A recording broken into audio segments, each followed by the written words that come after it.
Umabot umano ng kalahating oras ang initiation rites na dinanas ng nasawing si Mark Kenneth Alcedo ayon sa nakasabayan niyang dalawang neophyte na hawak na ngayon ng pulisya. Nakatutok si Ian Cruz. Ibinahagi sa amin ng source ang larawang ito ng hita na may pasa.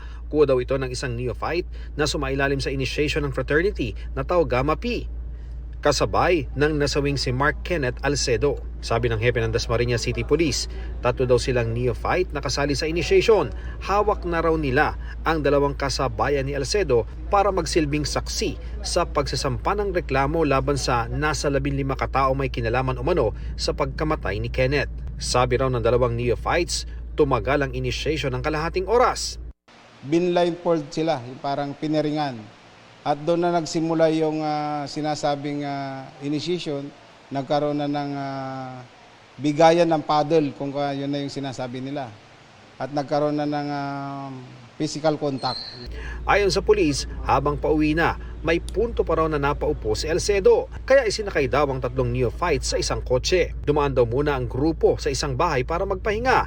Pero makalipas ang 2 oras, nagkagulo na sila dahil nawala na ng malay si Alcedo. Inabot na to si Mark na parang nahimatay. So parang ang nangyari ay ang kwento nila, ang word nitong kabats niya ay nag-CPR pa daw yung mga ibang brads nila kay Mark para i-revive. So ang huling salita nitong kasi pati itong isa na nagbigay ng salaysay ay pati siya nahimatay time na yon pagdating nila doon sa bahay. So parang naririnig na lang niya na sabi, dali na sa ospital, dali na sa ospital. Para sa GMA Integrated News, Ian Cruz, nakatutok 24 oras.